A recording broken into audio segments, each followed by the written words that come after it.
Nowadays, we are surrounded with tons of products, tons of brands, tons of companies, and it seems like some of them never die. Just think about brands like Coca-Cola, like Gillette, and when you realize that they've been around for more than 100 years, it's almost impossible not to ask yourself, how does it happen that some brands, most of them will find out, die in the first few years? In this video we talk about the process of new product development and about the life stages of a product, the life cycle of a product, because these two processes are the most important things a company needs to be aware of when it wants to launch a new product and it wants to monitor and take analysis of it to know what's happened at every stage. Because naturally, at some point, every product will die out, will decline, or will be replaced by another product. In this video, we talk about the product development stages. There are 8 steps that a marketeer needs to be aware of in order to be able to keep track and not to miss any steps in the product development, as it will be the most effective and cost-effective situation for the company. In order to understand it as efficient as possible, it is useful for you to think about it from the point of view of a company. So you want to launch a new product, and you need to begin with the first step. The first step is obtaining new products. A company can obtain new products either through acquisition or through developing new products. Acquisition means buying a whole company, a patent, or a license to produce someone else's product. Developing new products means new original products, product improvements, product modifications, and new brands that the firm develops through its own research and development. In other words, you can either do acquisition, so you buy the product, either that you buy the finished product or the idea or the patent or the manufacturing process, you buy the product, or either you have your own researchers, marketeers, and an entire team to do research and development, and you develop your entire product. Because this one, the second one, is the harder process. This is why we talk about it and go through every step of the process. You can imagine that when you choose this direction, it is obviously the hardest one. Not only that the cost of productions are huge, and even if the production costs were not as high as they are in reality, you would still need to be efficient with your time, because you need to have a marketing strategy, a communication strategy. You want to test the strategies, you want to sell the product, you want to make a profit.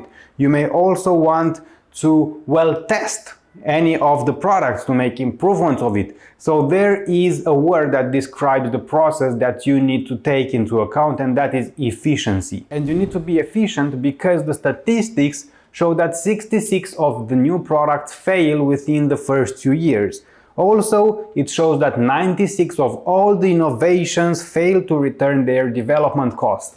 Of course, as a company, after you've invested a lot of time, a lot of money into developing a new product, not only that you want to sell it, not only that you want to break even, you want to make a profit, and that's natural. So I imagine you would be quite happy to find out that there are 8 steps we will follow, and you will know what to go through in developing the new product. This figure shows the 8 major steps in the process of new product development.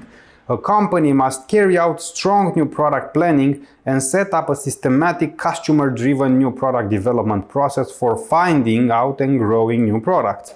The first step of the process is idea generation. It is the systematic search for new product ideas. The major sources of new product ideas include internal sources and external sources, such as customers, competitors, distributors, suppliers, and others. When we talk about the internal sources, we refer to finding new ideas through formal research and development. According to a study, 33% of companies rated traditional research and development efficient, while others rated 41% efficiency to asking customers, 33% to asking employees, and 35% to asking head of company, and 17% to the sales force. The external sources are as important because they refer to new product ideas from any external sources. Distributors can pass along information about customer problems and new possibilities. Suppliers can tell the company about new concepts, techniques, and materials that can be used to developing new products. And competitors can be a good source of information as well when watching them closely. Other sources include trade magazines, shows, websites, seminars, government agencies, advertising agencies, marketing research firms, university and commercial laboratories, and investors. So in the first step, you create a lot of ideas that can turn out into a new product. Because you want to be efficient, it's time now to decide which of these ideas need to be maintained, which are valuable, and some of them will be just ideas that you need to get rid of. The second step of the process is idea screening. It is screening new product ideas to spot good ones and drop poor ones as soon as possible. To reduce the number of ideas generated in the first step, many companies can have a product committee to review the new product ideas against a set of general criteria, or use a RW real win worth doing situation strategy. First question you need to ask, is it real? Is there a real need and desire for the product, and will customers buy it? The second question that you need to ask yourself is, can we win? Does the company have the resources to make such a product a success? Does the product offer a sustainable competitive advantage? And finally, is it worth doing? Does the product fit the company's overall growth strategy? Does it offer sufficient potential profit? The third step is concept development and testing. The product idea must be developed into a product concept. First, some concepts that you need to know. A product idea is the idea for a possible product that the company can see itself selling to the market. A product concept is a detailed version of the new product idea stated in meaningful consumer terms, and a product image is the way consumers perceive an actual or potential product. When we talk about concept testing, we refer to testing new product concepts with a group of targeted customers to find out if the concepts have strong customer appeal. So the third step of the process is going in depth about the ideas you selected, and after you cut some of them out, and you go in depth them and present them to a committee, just like you would advertise the idea to consumers. You can also test the ideas with the consumers themselves in order to see if there is an attractiveness towards it, if the consumers are inclined to find out more about your ideas. The fourth step is marketing strategy development. It is designing an initial marketing strategy for a new product based on the product concept. The marketing strategy statement consists of three parts. It is describing the target market, outlining the product's planned price distribution marketing budget, that is the planned value proposition for the first year, and the planned long-run sales, profit goals, market share, and marketing mix strategy. The fifth step is business analysis. It is a review of the sales, cost, and profit projections for a new product to find out whether there are factors that satisfy the company's objectives. Once management decided its product concept and marketing strategy, it can evaluate the attractiveness of the proposal. If it satisfies the objectives, it can move to the sixth step, which is product development. It is developing the product concept into a physical product to ensure that the product idea can be turned into a workable market offering. This step calls for huge investments, and it will show if the product idea can be turned into a workable product. The research and development department will develop and test physical versions of the product concept and do marketing testing. Companies usually do their own testing, but they can also outsource it to other firms. So far till this step of the product development and test marketing, what you should have done is, first of all, having a lot of ideas, that is idea generation. You cut some of the ideas, you test the concept and go on into a marketing strategy development, and then you do business analysis. So basically, you look into the resources of the company, if it can afford producing such a product, and also if it can develop the product in a manner that the company believes it will make profit. And you should have also do the test marketing, which is the stage of a new product development in which the product and its proposed marketing program are tested in realistic marketing settings. The amount of testing may depend on each new product. Sometimes companies can use controlled test markets or simulated test markets. The eighth and final step is commercialization. This is introducing a new product into the market. The company may want to build or rent a manufacturing facility or outsource manufacturing. Timing needs to be right for introducing the new product. If the economy is down, the company may want to wait. If competitors are ready to introduce their product, the company may push for a sooner introduction. And finally, the company needs to decide whether to introduce it, meaning the channels of distribution. These are all the 8 steps from the process of new product development and everything that you need to know about it. It is important to follow the 8 steps in this figure in order not to miss important details and to be as effective as possible in cutting costs. So now you know the 8 stages that a company needs to go through when it wants to come out with a new product. Just as a quick summary, remember that this is the way to develop a new product. The company can also acquire it. So either buy the license, buy the manufacturing process, buy the finished product. So you can buy the product, you can develop your own product. We've seen the 8 stages that you need to follow when you want to develop the new product, and going on, you will need to know how to adapt to the market. In order to know how to adapt to the market, you need to know that there is another important aspect called the product life cycle. So marketeers have studied and discovered that every product goes through some phases in its lifetime, and this is what we're going to talk about it next. You can imagine, and it's quite natural, that after it invested a lot of money, a company would expect to make a profit from its product, right? Well, yes, but no. In the same time, I just told you that the statistics show 66% of products fail within 2 years, and this is why when a company wants to get its investment back, you can see here the loss, so the investment, it wants to get it back, you need to wait up till the growth stage. So that is the 3rd stage of the product life cycle. The product life cycle is the course of a product sales and profits over its lifetime, and it has 5 stages. This figure shows us the 5 distinct stages of product life cycle. It is also representative for the sales and profits and losses and investments for each specific stage. As you can see in this figure, a company with its product starts to make money at the growth stage. So at the 3rd stage, and the profit peaks at the maturity. Well, you would ask, how manage companies like Coca-Cola, like Gillette, they manage to stay in the maturity stage for 100 years, while some companies fail in the first 2 years, they don't even enter the growth strategy, the growth stage. This is why we look at the 5 stages from the product life cycle. The first stage is product development. Here the company finds and develops a new product idea. During product development, sales are 0 and the company's investment costs mount. The second stage is introduction. It is the product lifecycle stage in which a new product is first distributed and made available for purchase. It is a period of slow sales growth as the product is introduced in the market. Profits are non-existent in this stage because of the heavy expenses of product introduction.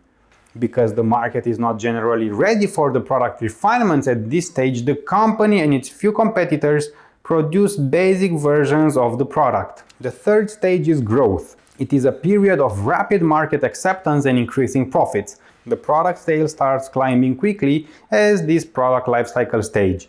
Profits increase during the growth stage as the promotion costs are spread over a large volume and as unit manufacturing costs decrease. In this stage, the firm faces a trade-off between high market share and high current profit.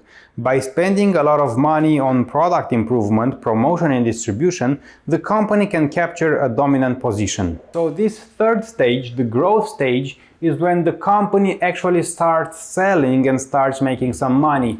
One important thing is that there are no timings specified in the marketing industry about how long does it take for a product to get here. The fourth stage is maturity.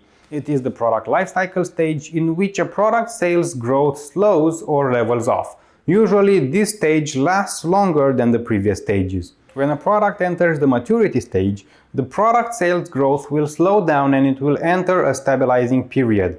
Sometimes when entering this stage, producers have full inventories and need to mark down prices, increase their advertising and sales promotions, or start working on new products. Companies should consider modifying the market, product offering and marketing mix. Modifying the market is when company tries to increase consumption by finding new users and new market segments for its brands. Modifying the product is changing characteristics such as quality, features, styles, packaging or technology platforms to retain current users or to attract new ones. Modifying the marketing mix is improving sales by changing one of the marketing mix elements.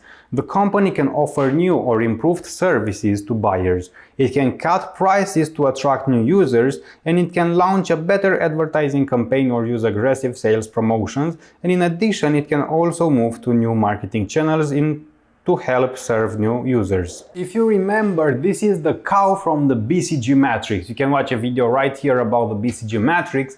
And basically, a cash cow is a product that has the maturity stage. It generates a lot of profit, but also it decreases in sales, because this is also good for a company.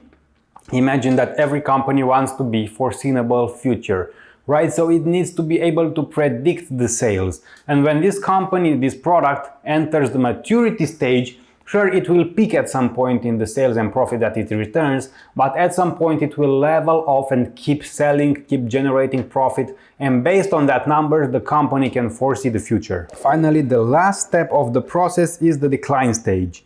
It is the product lifecycle stage in which a product sales fade away. The decline may be slow, sales may drop to a low level where they continue for many years. There are multiple reasons why decline happens, including technological advances, shifts in consumer tastes, and increased competition.